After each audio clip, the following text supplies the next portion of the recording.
What's up, everybody? Trying to get a video on my life, my addictions, and I'm not going to say the cure, but I want to say the cure. Psychedelic mushrooms, man. DMT, LSD, like a couple years back in 2019, super depressed, really in the slumps. Had somebody really play mind games with me. And let me see if I got this screen. It's just so dirty. I got fucking roof all day with this thing and then trying to shoot a video with it. But yeah, mushrooms, LSD, DMT. I had Googled how to kill depression instantly and mushrooms, and came up and he wrote dosage like back in 2019, 2020, like there were just so many videos on it. And I was ready to die, so it didn't matter. But got a whole, like a half ounce of mushrooms. I ended up taking like 7 to 9 grams, something like that. I went on my journey. 4 hours later, I was upset with myself for being depressed, for letting someone else control my well-being, my mental state. And it clicked that I was allowing it. So from that point forward, I got sober. Like, smoke weed, take kratom. Like, I'm an opiate addict. Kratom is a godsend. Like, it helps my body. It is a replacement for an addiction, but at the same time, I don't fucking end up in the hospital unresponsive from respiratory failure because I never can get enough. Like, I go until I'm dead. So I was able to get sober, nothing but plant medicine. Got all these, covered myself in, I don't know if you guys can see that shit. Like, a whole bunch of stuff's my daughter's name. And then a whole bunch of sacred geometry ordeal. Let's see here. Flower Life, Karma Knot, Metatron. Like, I was on a pink cloud effect. Did I know that? No. I felt like I had found the cure. Those little demons in my head that pushed me to go get high. I didn't have that urge. I didn't want to be a fuck up or cover up my feelings or anything like that. Like, I have a lot of trauma. Like, I'll kind of run through them quickly because this is not about my trauma as much as I won't fentanyl addicts and opiate addicts to know that I'm not saying it's going to fix you, but it can fix you. It can give you the drive to fix yourself. It's a tool. Like, you can fucking use a hammer to beat yourself to death with it, or you can build a fucking house. And, I just beat myself to death with the fucking hammer, and anybody who got close to me they was either suffering by watching me or suffering because I was just being a piece of shit. And addicts, that's our thing. Like, we are so removed from anything to do with, people. It's easy to make up reasons on why to do this or that to somebody, or why it's okay. And it's not. But, as a child, I was groomed, molested, like, it was just a bad situation. Then, my teenage years, I just wanted, once I found Xanax and I could black out and make everything stop, I rode that train to hell and back.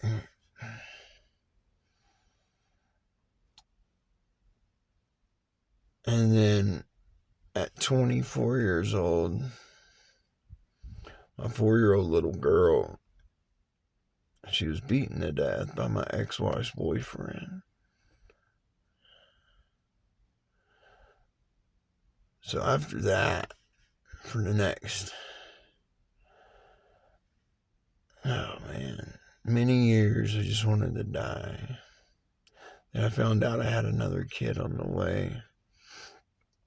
And I done the right thing. I made everything about that little girl. Like, I worked a shitty job so that way I could work the opposite of her mom, because I didn't want nobody watching her.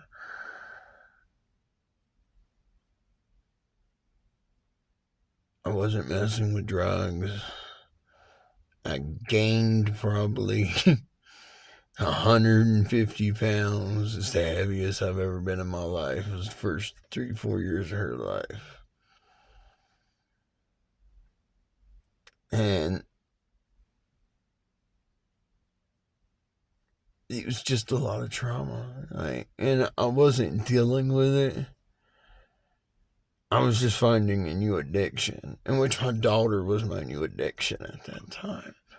But not dealing with my issues just makes it so they're sitting there waiting for things to just get bad enough for me to make that excuse to get high again.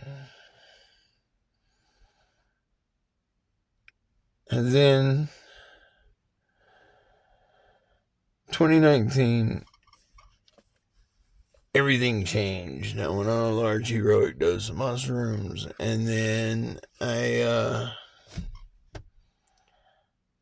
smoked DMT within a few months, and that was just amazing. Like, there's something about doing mushrooms or DMT or LSD and it having a spiritual breakthrough, and then wanting to share that with anybody you think it can help. And I was hell-bent on that. And I'm sure it was annoying to anybody, because I wanted that experience shared with any and everyone I could, because I just felt like I had suffered so long senselessly because of laws in the United States that they're not for people's mental health. Like, they stopped LSD research a long time ago. Like, the guy who wrote the AA handbook, like, he done LSD and he contributed a lot of what he wrote because of it. And not many people know that. That's in NA or AA. You know, they don't understand how you can take a psychedelic and it's like snowing on your brain. And now you can recarve yourself a new path in life, and your old habits are easier to see what was toxic and what was good. And I see that. So back in 2019, 2020, I was on just another level of life. I felt like I had found all the answers. You know, I covered myself in all these tattoos on my arms, and like I wanted to either fake it till I make it or live on that feeling for life. Well, what ends up happening is the beginning of 2021, I went out and got a good job, was making good money, working 80 hours a week. Like, I was focused. And the week after I went on permanent at this warehouse, I remember it was the first week after I signed my paperwork to go from a temp job to a permanent job. I got a phone call from my sister. Told me my son died. My son was 20.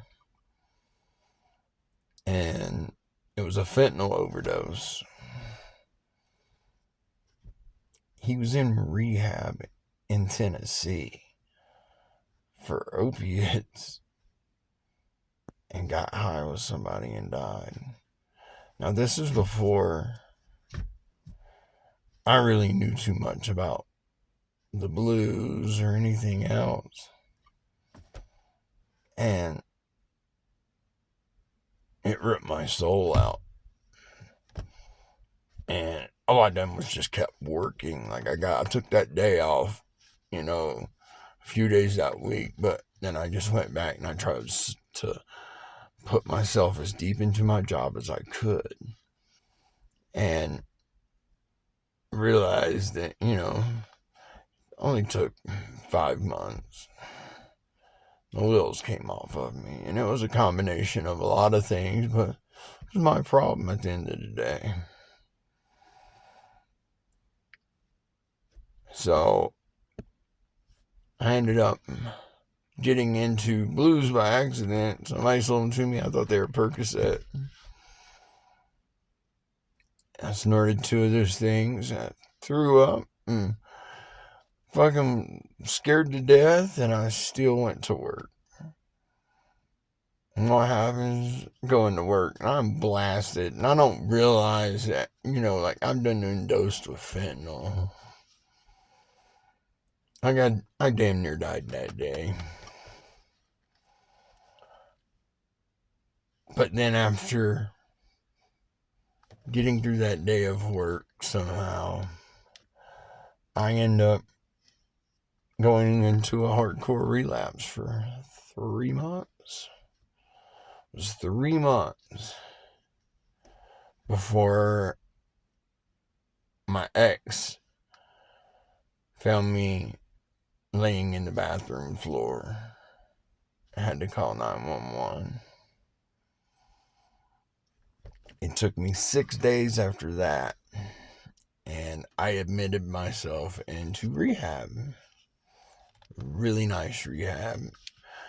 Really, really nice rehab. They gave me a lot of tools that I use to this day as trying to stay sober and push through life. And the community that is around, that if I want to take sobriety serious, they're there. So I pushed through all that. I get sober. I stayed 30 days in rehab. I got out. I still have my job. My job allowed me to use the insurance to go to rehab, come back to my job. In which they were just happy. They was getting back the guy that they hired, because I enjoy working. I like helping people. I like, you know, going super hard and doing the best I can do and trying to be an asset to the people around me and it not just be about me. If I see them doing something and I think I can help them do it quicker, then I want to do that. Like, because at the end of the day, if we all work together, we get more shit done. It's funner. People are in better moods. But from that point forward, I was in a slump. So I had mushrooms, DMT, and LSD, but I couldn't bring myself to do them. Just running around with a jar of mushrooms, like it was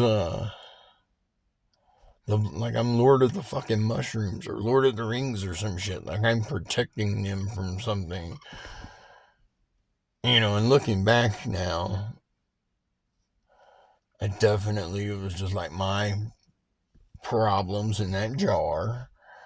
And at any time I could let those problems out and they go away. But instead I just kept them locked up in that jar, talking about how it could help me again.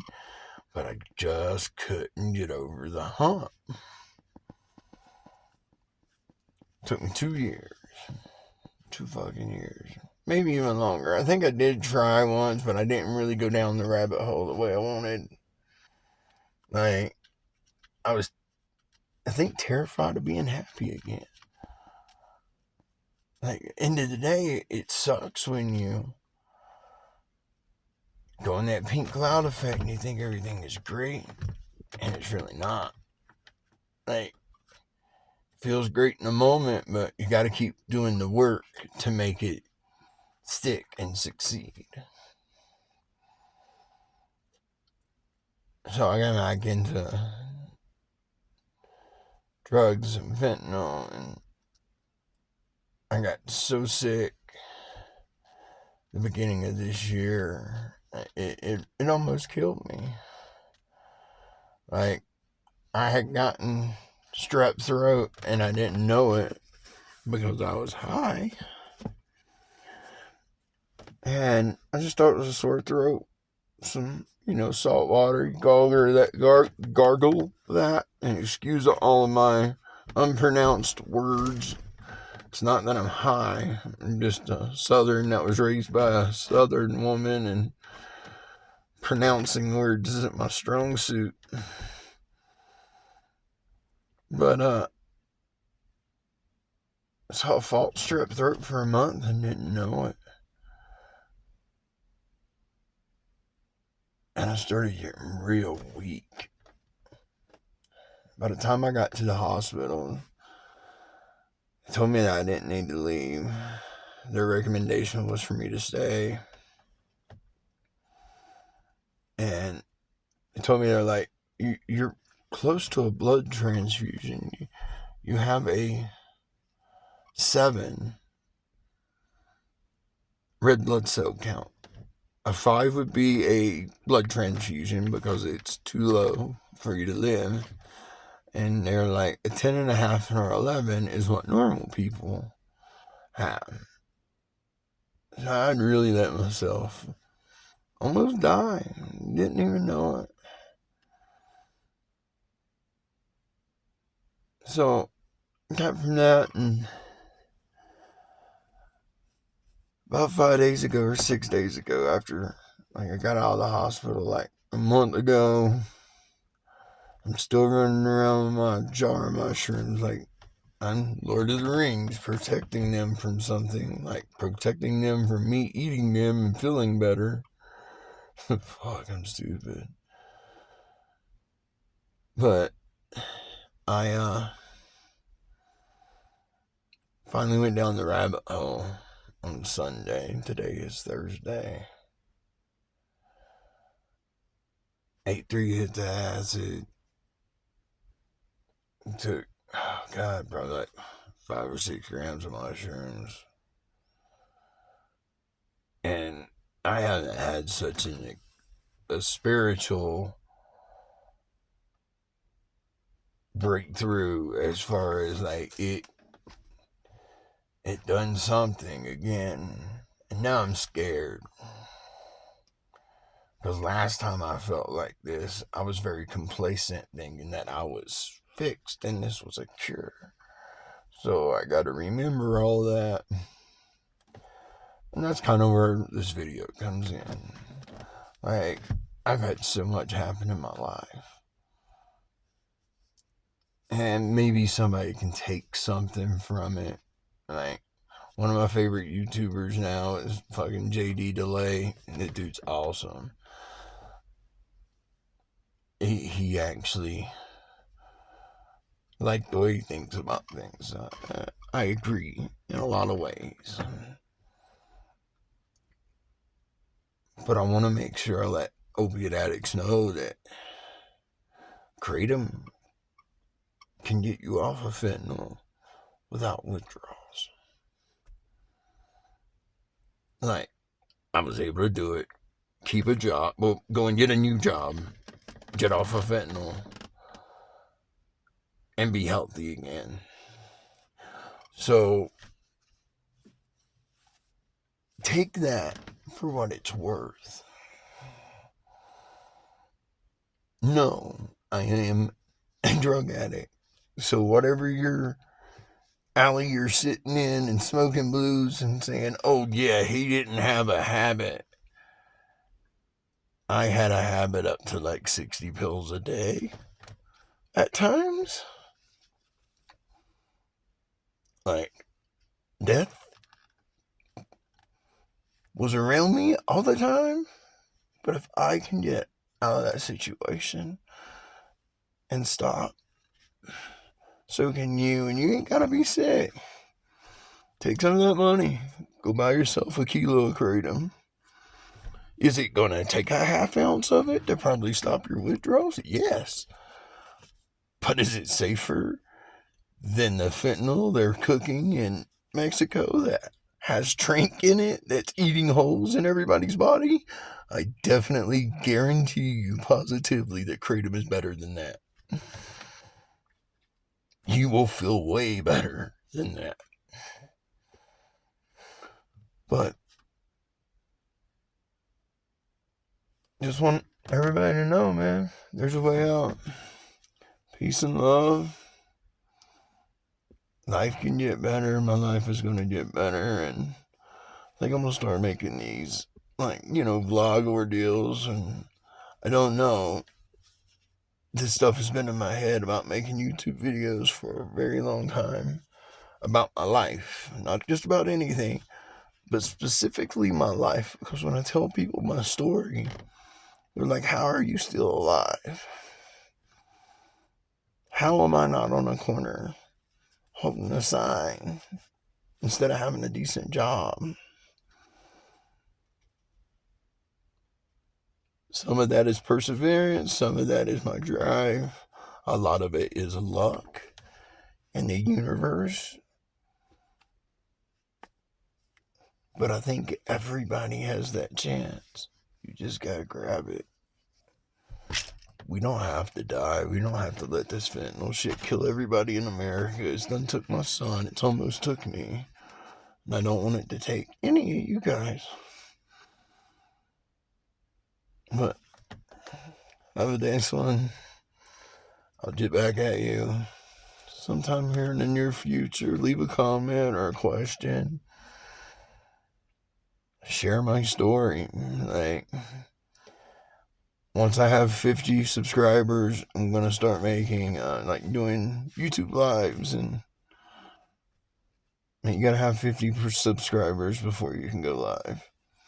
So subscribe, help me get live. All right, peace, you guys.